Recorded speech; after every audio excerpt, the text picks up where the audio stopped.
Damai sejahtera Allah yang melampaui segala akal, itulah kiranya yang menyertai hati dan pikiranmu, di dalam nama Tuhan kita Yesus Kristus.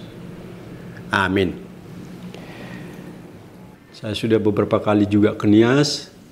Saya juga sudah menikmati daerah kita di Nias, Gunung Sitoli, dan sampai ke Padalaman. Ada kantor kita dulu di situ, CDRM ya. Nah, bekerja sama dengan Nomensen dulu.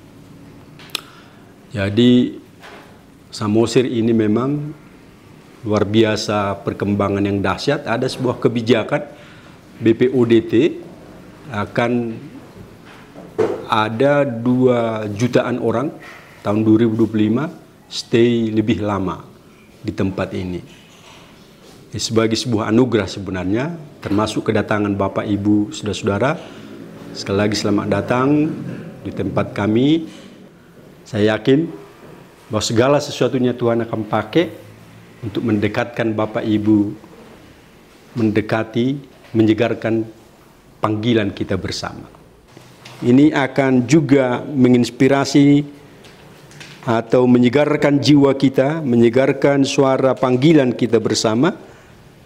Janganlah hendaknya kerajinanmu kendor, biarlah rohmu menyala-nyala dan layanilah Tuhan.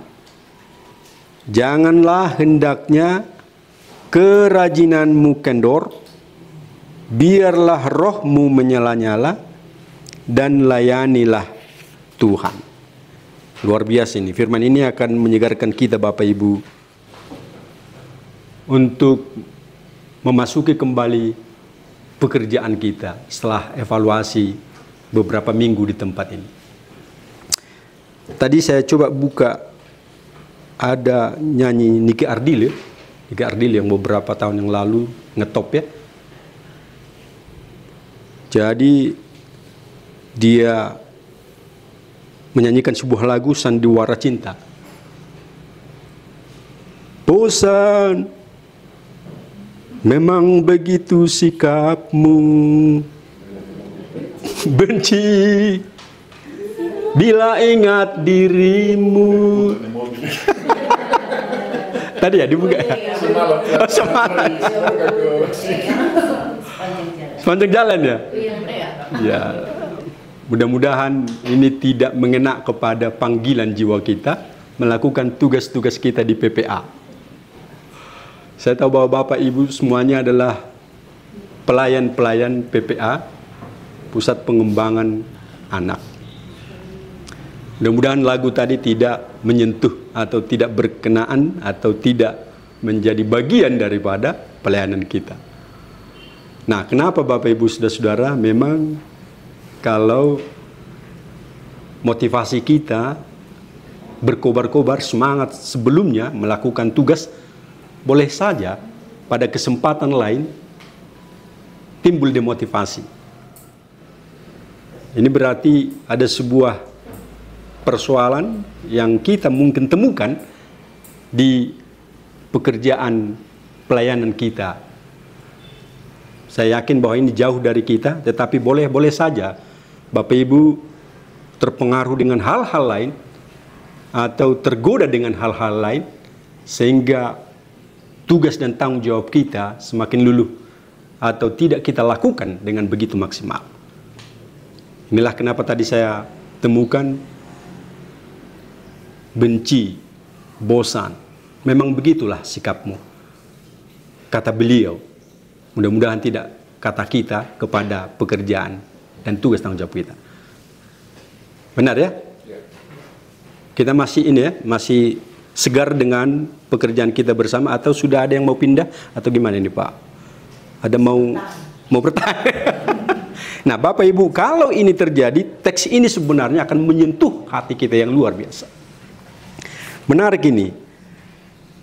Janganlah hendaknya kerajinanmu kendor, biarlah rohmu menyala-nyala dan layanilah Tuhan.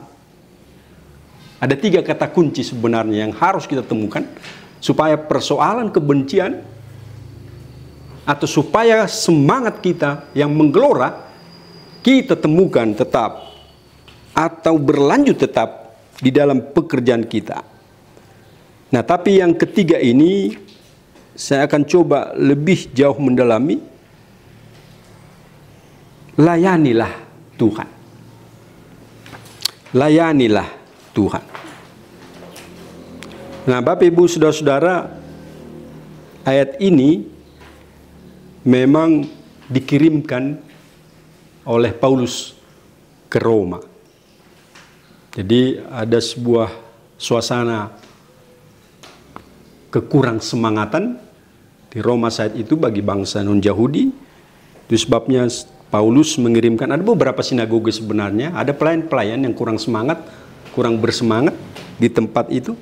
Itu sebabnya Paulus mengirimkan surat ini. Di dalam suratnya untuk menggugah atau menyemangati supaya mereka kembali ke iman yang teguh yang daripada Yesus Kristus. Layanilah Tuhan.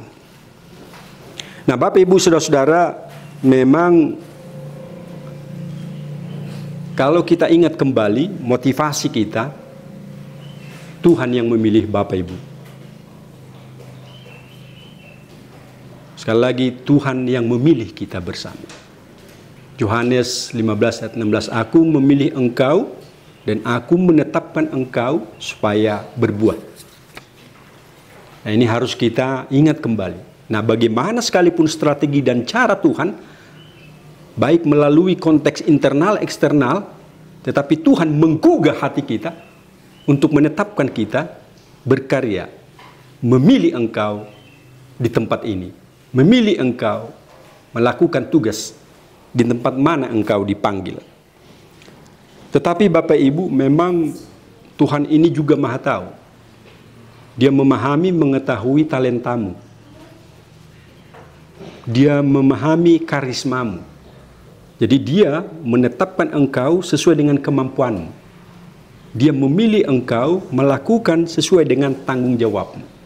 Nah, kalau kita bersama baca dalam Matius 25, ada 14 berikut. Nah, Tuhan memberikan talenta, kemampuan, keahlian, skill kepada kita bersama, kepada saudara-saudara. Berbeda dengan yang lain. Ada 5, ada 2, ada 1. Tahu saudara apa yang terjadi? Tuannya mengatakan seperti ini. Yang mengembangkan 100%, 5 jadi 10, 2 jadi 4. Hai kau hambaku yang baik dan setia. Engkau tahu bahwa aku akan datang. Engkau pergi mengembangkan apa yang kuberi. Oleh sebab itu, datanglah. Marilah bersukacita dengan Tuhan. Waktu bagi dia adalah linier. Waktu bagi dia adalah garis lurus yang tidak akan pernah ditemukan. Nah, oleh sebab itu harus diisi dengan luar biasa. Tetapi bagi dia yang satu ini waktu adalah sirkuler. Besok aja. Kita tunggu aja, kan masih ada hari esok. Kita tunggu. Ini kan hujan. Membangun semua cara-cara untuk berfoya-foya, bermalas-malas dan lain sebagainya. Nah, sekali lagi Bapak Ibu, mari kita tiru dan teladani Tuhan kita. Kalau kita gali bahasa aslinya sebenarnya, kurio deulontes, jadilah hamba Tuhan. Jadilah hamba Tuhan. Jadi, kata kunci yang ketiga tadi, layanilah Tuhan. Layanilah Tuhan, jadilah hamba Tuhan. Hamba meneladani dia sebagai hamba, bertindak sebagai hamba. Kurio deulontus, servant of God. Kenapa mesti memahami dan meniru Tuhan kita? Coba kita lihat dulu pekerjaan Tuhan, bagaimana cara dia melayani. Dia berlaku seperti hamba. Dalam Filipi 2 ayat 5, mari kita meniru, meneladani Yesus Kristus Ini sebuah teologi agnosis. Kita lihat corak beliau atau Tuhan kita melayani, mengosongkan diri, tidak serupa dengan Allah, tidak memandang dirinya sama dengan Allah, tetapi merendahkan diri dan mengambil rupa seorang hamba, rupa seorang budak di dalam pelayanan.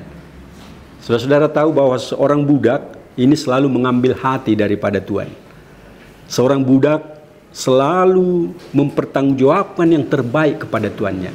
Seorang hamba selalu memberikan yang terbaik, merendahkan diri, mengambil hati daripada tuannya.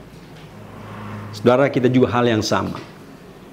Kalau kita disebut servant of God, hamba daripada Tuhan, pelayan Tuhan, mari kita mengambil hati Tuhan, berkarya sama seperti Tuhan, merendahkan diri satu dengan yang lain, saling mendahulukan satu dengan yang lain, setia kepada Tuhan, bertanggung jawab, solidaritas. Dia melakukan tugas Bapaknya. Jadi Yohanes 3:16, for God loved the world so much that he gives his only son so that everyone who believes in him may not die. Lihat bagaimana dia turun ke bumi dalam kesetiaannya dengan Bapaknya. Nah, oleh sebab itu Bapak Ibu, ini adalah sebuah refleksi bagi kita. Saudara diberikan talenta, sama seperti Yesus juga diberikan pekerjaan oleh Bapa, oleh Bapaknya, Bapa Surgawi. Tapi dia setia turun ke bumi. Ironisnya, mengambil rupa seorang hamba. Dia tidak memandang sama dengan Bapaknya. Kenapa? Supaya yang lain juga semakin dekat. Dia datang kepada orang miskin, supaya yang miskin menjadi kaya di dalam kemiskinannya, di dalam kekayaannya. Nah, oleh sebab itu Bapak Ibu, saudara-saudara, satu prinsip yang dia lakukan, aku datang bukan untuk apa ya?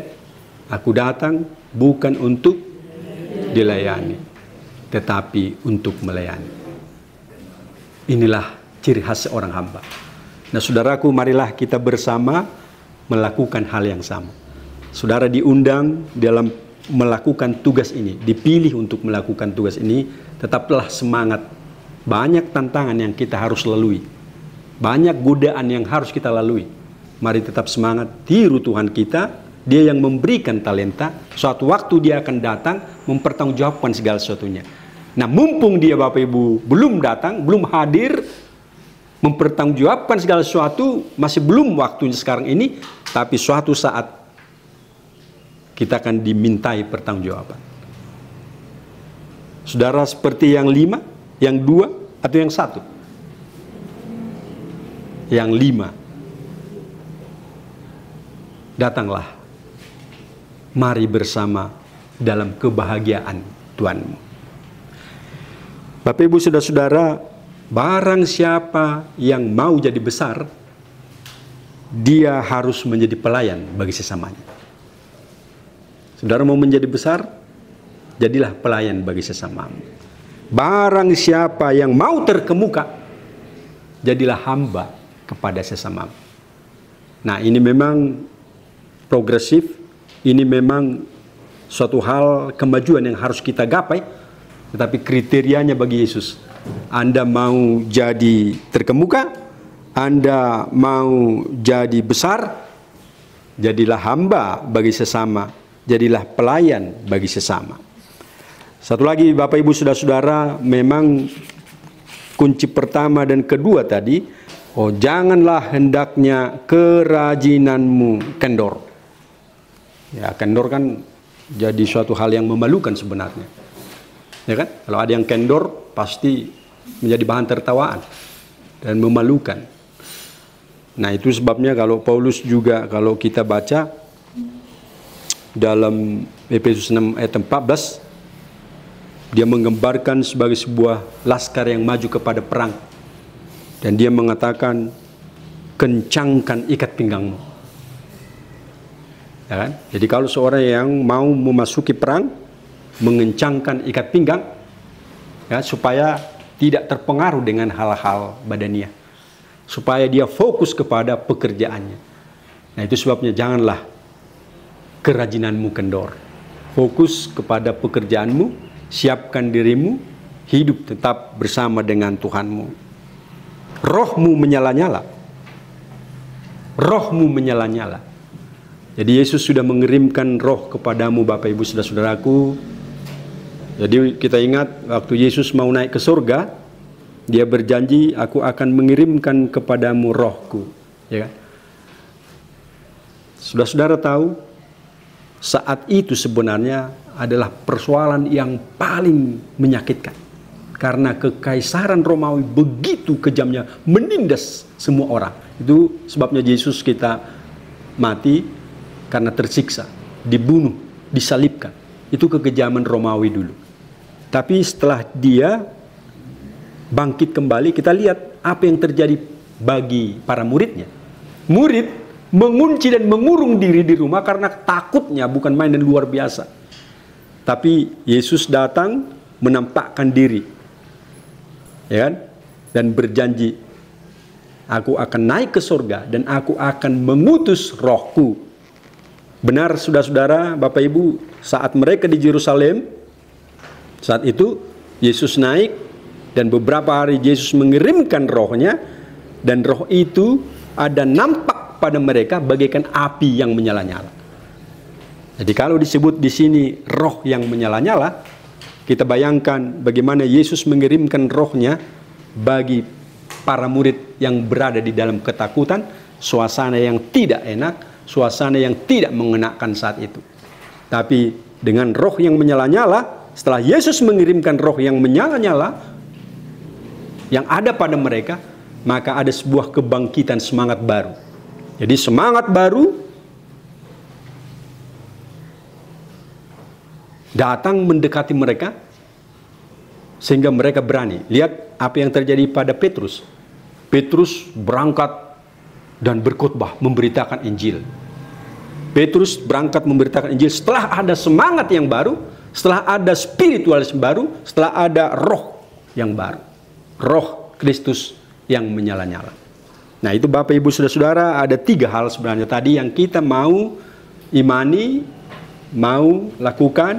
Biarlah teks firman ini dalam Rom 12 ayat 1 ini menyemangati kita sekali lagi, supaya kita tetap segar, semangat di dalam pekerjaan kita ini.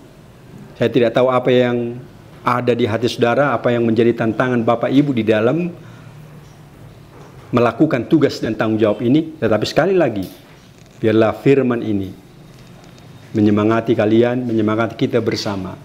Bapak Ibu sudah dipilih, oleh sebab itu mari kita pertanggungjawabkan ini dengan baik. Dia pasti datang. Dia pasti datang. Nah, kita akan menerima upah surgawi dari Kristus kalau kita mau melakukan yang terbaik kepadanya. Sekali lagi, lakukanlah yang terbaik. Tuhan menyertaimu. Roh Kudus akan datang menghampirimu dan dia akan mendorongmu untuk tetap semangat. Tantangan dan cobaan pasti silih berganti. Tetapi yakinlah bahwa Tuhan akan setia tetap mendampingimu. Bukankah dia berjanji, aku akan menyertaimu sampai kapanpun di dunia ini.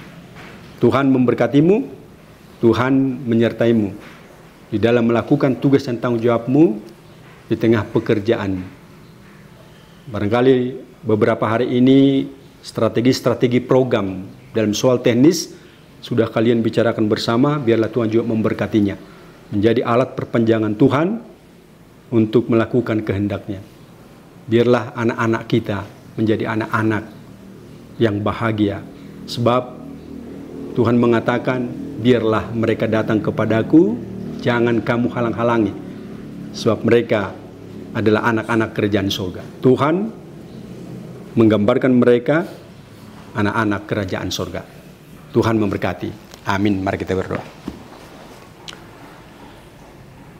Ya Bapa Surgawi, terima kasih Tuhan, Engkau memberikan yang terbaik. Engkau yang memilih Bapak Ibu kami menjadi pelayan di PPA ini. Kami sadar ya Tuhan, bahwa banyak kesulitan, banyak tantangan, banyak persoalan pasti mereka temukan dan alami.